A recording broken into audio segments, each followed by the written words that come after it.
Well, hello everyone, and welcome to another edition of the DC Capstone Report. It's great to have everyone back this week talking about another podcast on Alabama football. Well, come to you this week after a disappointing and unexpected loss on the road at Florida State for our first game of the season. We'll get into that in just a moment, but we do appreciate you listening. We had over 1,000 views last week of our podcast, and just getting started. We think that's good, and we appreciate everyone that shares it and lets your friends know. So if you're an Alabama football fan, if you want to get the inside scoop, if you want to know a different perspective on Alabama football, this is the podcast for you. So if you'll share this podcast with all your friends, we really appreciate that. Lance and I really appreciate all of you who tune in each and every week to hear what we have to say. I want to thank Lance for working in the studio to produce this podcast. He does a great job each and every week. And this week, when we'll be at home, he'll be out in the field taking some great pictures and videos of Alabama football, the Crimson Nets, the cheerleaders, the $1 Million Band. If you have anyone involved in any of those, and also the football team, any of those activities at the university on game day, Lance is the guy to look for pictures. You can look at freelancepictures.com or his other site, rolltidebama.com, for some great pictures this week after the game. So I want to thank Lance for always what he does here for our podcast. And also, our sponsor, as always, another sponsorship this year from Karen Cottingham Realtor with the Williams Group right here in Tuscaloosa with Keller Williams. She's there for all your real estate needs at 205-887-4008. Give Karen a call if you need to buy, sell, or if you want to rent a place in Tuscaloosa. She's the person to contact. It's Karen Cottingham, the Williams Group at Keller Williams right here in Tuscaloosa, Alabama. Well, today on the podcast, we're going to discuss that disappointing loss opened the season at Florida State. In our first segment, we're going to review the Florida State loss. We're going to look at in our second segment at our players of the game in the Florida State game. And then our third and final segment, we're going to preview the upcoming matchup, the kickoff in Bryant-Denny Stadium this Saturday night at 6:45 against the Louisiana Monroe. Well, welcome back to the podcast. This is DC with the DC Capstone Report. It's great to have everyone tuning in, listening to us. We appreciate that. It is always disappointing when we have to talk about a loss, and quite frankly, folks, over the last several years, we hadn't had great opportunities to do that, talk about losses. But this was extremely upsetting and extremely disappointing loss, unexpected loss against Florida State. I expected us to win. Everything I had heard coming out of fall camp was that we were ready, prepared, and we expected us to win the game. I had picked us to win 38-17. And in fact, Florida State beat us by a similar score to that. So what happened? What do I see happen? Well, I was on a radio show this morning speaking and talking about this, and I want to go ahead and give you a more in-depth my perspective of what happened in this game. I've heard the coaches talk since then. They've been able to say, hey, that Florida State didn't do anything that we didn't expect. Gus Malzahn, we knew what he was going to do. We knew what he was going to try to do, and he did. I agree with that. I think that we thought that Alabama was going to fix some of the issues that we had last year against running quarterbacks on the road, like Vanderbilt's quarterback or Oklahoma's quarterback. That didn't happen in this case. The quarterback for Florida State was able to run on us. He was their leading rusher in the game, and we weren't able to stop that. And then I thought the Ryan Grubb effect was going to really make a difference in play calling in our offense and be ready to explode. And that didn't take place. Although we took the ball and marched right down the field, running the ball kind of at will on them, and into the end zone for a touchdown on a long 80-yard drive. That didn't materialize after that. We didn't go back to that type of run. We didn't impose our will on them through the running game after that. So very disappointing in the loss. What went wrong? I know you've heard a lot of people talk about it. A lot of folks are down on Alabama football, down on the coaching staff. There's a lot of fans out there that want to just jump ship immediately after the first loss. But let me remind you that this coaching staff has an opportunity to get this ship righted, because this was the first game. It was on the road. It was against a Power 5 opponent, Power 4 opponent in Florida State, who had nothing to lose in playing Alabama, and they gave us their best game of the year. in my opinion, and they played a great game. And take nothing away from them. They whipped us in every phase of the game, beat us. if you will, on the road in this loss. It was a tough loss, but we can learn from it. We still have opportunity to win the SEC, still have an opportunity to go to the playoffs, and still have the opportunity to win the SEC championship and win the national championship if we get this ship righted and we perform. But we cannot perform the way we performed in this game, in any other game this year, if we expect to win. And let me tell you what I'm talking about that. I believe the coaches felt like the team was ready to play. I believe the players really had worked hard in the off season. Every person that I talked to that has watched the scrimmages, watched the practices, said this team was ready. It was going to be a different offensive team, different defensive team. Especially the defense had improved much. I mean, we got a lot of great talent on defense, but that did not translate in this game.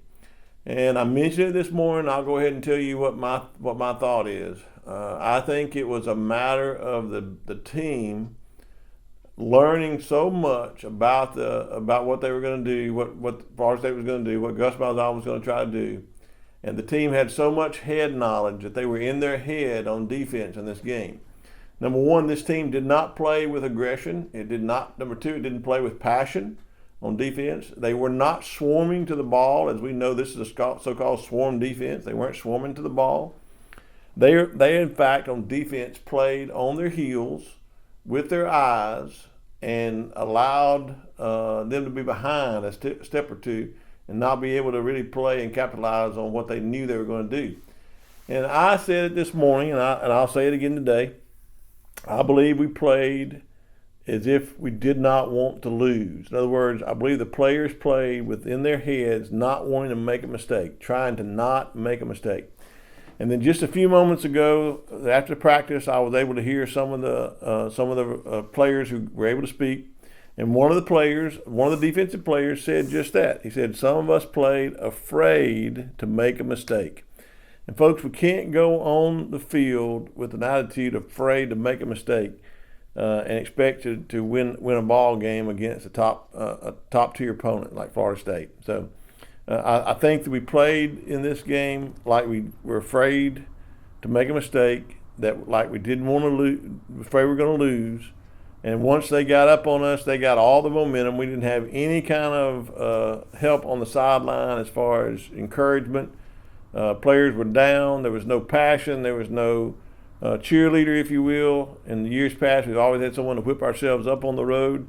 And we don't do that. We didn't impose our will on another team and shut their crowd up. And we didn't play well enough on offense to shut their crowd up. So I think overall, Florida State beat us. We have a lot to learn from. And this is what I said last week on the podcast. I believe this team has a different culture. Well, it'll be proven whether I'm correct or not on how we respond to the adversity of the loss of the first season. Remember, we can still win the national championship with a loss. We can still win the SEC with the loss. We can still do everything we wanted to do. Everything we wanted is still ahead of us.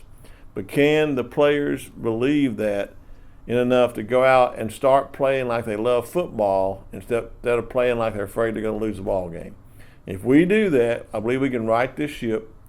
And I believe it starts from the coaches all the way down to the players. It's got to translate down that everybody's got to believe, hey, let's let loose, let's play, let's know, we know our game plan, we know what we're supposed to do, let's quit thinking about it and go out and execute it with passion and aggression. And if we do that, we'll be okay, even with this first loss at Florida State. All right, welcome back to the DC Capstone Report. Here we are in the second segment. We're going to take a look at our players of the game against Florida State. I had two. One, we just talked about how disappointing the loss was, but we didn't have many players standing out. We have one player on offense that I felt like was a standout in this game, and that was Jeremy Bernard. He had 8 catches for 146 yards. He caught the ball very well. He dropped a couple that he could have caught, but it added to his total. But really, in all seriousness, on offense, he was the bright, shining light amongst everyone else that was average. He was the one that stood out. He wanted to play. He played with passion. He played with effectiveness. He played with awareness. I think he played with speed and quickness. And having 8 receptions for 146 yards, I think, is really good for Jeremy Bernard. If he can build on that, that's something our offense can build upon. He seemed like the go-to guy for Ty Simpson when he needed it, and he was there for him when he needed it. So my offensive player of the game is Jeremy Bernard. On defense, there was a lot of players that I felt like didn't played a lot within their head, didn't play with much passion, didn't play with much aggression. But one guy that did was the transfer from Michigan who's been in here just a year. That's Keon Sabb at safety. You saw number 3 flying around, putting his head in there, sticking his shoulder in there, getting to the ball, swarming to the ball, trying to make tackles. He was in on 6 tackles in this game and really did good coverage in the safety in the passing game. So I think Keon Sabb did a great job, and he's my defensive player of the game. So in this second segment, we have 2 players of the game. Number 1 on the offense, Jeremy Bernard, and the second player on defense, Keon Sabb. Well, welcome back to the DC Capstone Report. We're here in the third and final segment of today's podcast. Remember, there's just a review. In the first segment, we talked about the Florida State game and how disappointing and unexpected that loss was. In the second segment, we talked about 2 players that were our players of the game. And now in the third and final segment, we're going to watch that game. We're going to look forward to the next game against Louisiana Monroe. Well, this is an opportunity for us to play at home under the lights at Bryant-Denny Stadium in a wonderful atmosphere. And I know there'll be a sour taste in the Alabama fans' mouths as they come in after that loss. And a win over to Louisiana Monroe is not going to let the fan base forget about the loss against Florida State. But it'll go a long way as a building block on getting some momentum started for this team. We have a home game against Louisiana Monroe, then Wisconsin, then we go on the road to Georgia. These next 3 games are critical, but we must take them one at a time. Louisiana Monroe is going to come in with nothing to lose, and they're going to come in with an opportunity to want to see if they can shock Alabama, kick them while they're down, catch them licking their wounds. And I believe that Alabama is going to have to turn the page on the Florida State loss. They're going to have to listen very carefully to the coaches this week, to their leaders this week, and to anyone that can get their focus on this game against Louisiana Monroe. It's the next game on the schedule. They're not supposed to be in the same league with Alabama, and Alabama is going to have to go out on the field and prove that that is the case. And the only way to do that is have a big, substantial win at home on television and be the perfect, if not perfect, the best they can be in all phases of the game. So in order to win this game, number 1, they're going to have to limit their mistakes, penalties, and turnovers. We can't have penalties and turnovers in this game. Number 2, we're going to have to play aggressive defense. We're going to have to stop the run, put them in passing situations, and have an opportunity for our defense to get to the quarterback, put some pressure on the quarterback, affect the quarterback in this game, have an opportunity for just some takeaways. Our defense cannot play scared in this game to make a mistake. They're going to have to play swarming defense, know what the game plan is, and run to the ball. If they've watched the film against Florida State, there'll be some kind of pre-snap movement to try to get our eyes on the defense on something other than the ball. So I think the defense is going to be important in this game to stop. We're going to have to not let them be in the game at all, put them out of the game from the very beginning. We've got to start fast on defense and on offense. On offense, Ty Simpson is going to have a better command of his game in this game. I think Ty Simpson had plenty of time to throw the ball. I think PFF did a stat this week that he had the longest amount of time to throw the ball of any other Power 5 quarterback that were playing Power 5 teams. So that can be deceiving when you're talking about average. It's an average. But truth is, he held the ball too long, didn't make quick decisions. He made some good throws, but he was only 50% completion rate. You want to see your quarterback, a top-tier quarterback, being in 65 to 60% range in completions. And he just didn't do that in that game against Florida State. He needs to have the confidence to let the ball fly. That's what Coach said. Let the ball fly. He knows how to make the throws. He knows the plays. Just sling the ball. Now, there may be some issues in this game. He may be without the services of Ryan Williams, and I believe Isaiah Horton got nicked up in the game as well. I'm not sure if he'll be available at full strength.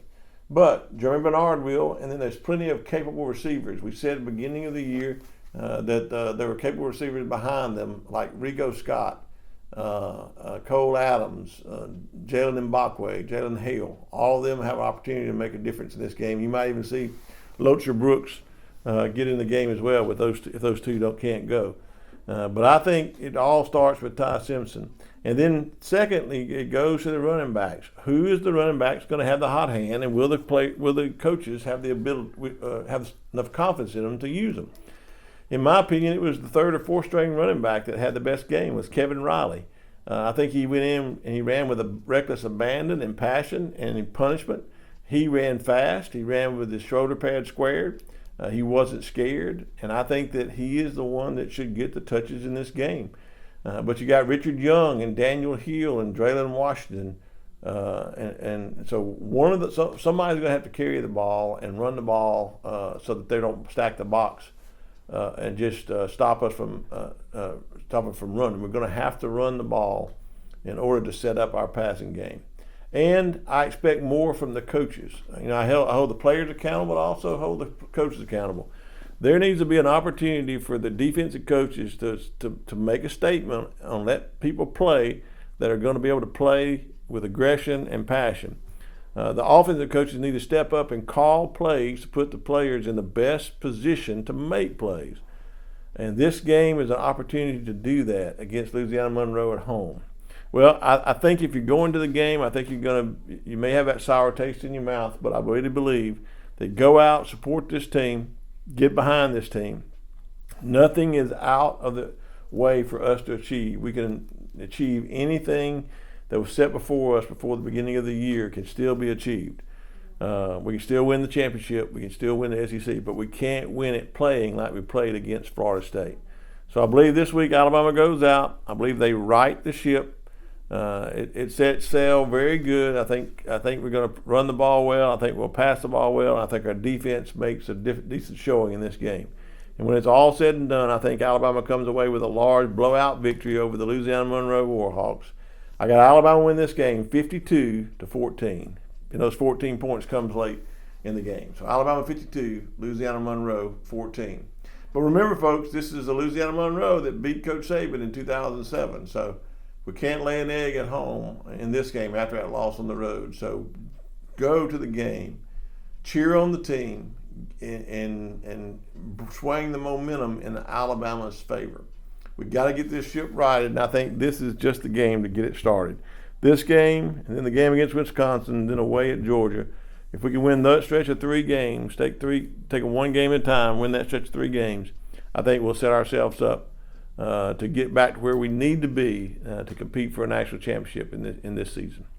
Well, that's all this week for the DC Capstone Report. I thank you for tuning in and listening in. I want to thank Lance, who does all the work in the studio getting this produced. Check out his sites at rolltidebama.com and freelancepictures.com. Shortly after the game, he'll start putting up pictures on Sunday and Monday. So look at those websites and try to get some good pictures from the game against Louisiana Monroe. And also remember our sponsor, Karen Cottingham, a realtor right here in Tuscaloosa with Keller Williams and the Williams Group. You can contact Karen at 205-887-4008. Well, thank you for tuning in. We appreciate you listening to the DC Capstone Report. So this is DC signing off again this week with a big Roll Tide.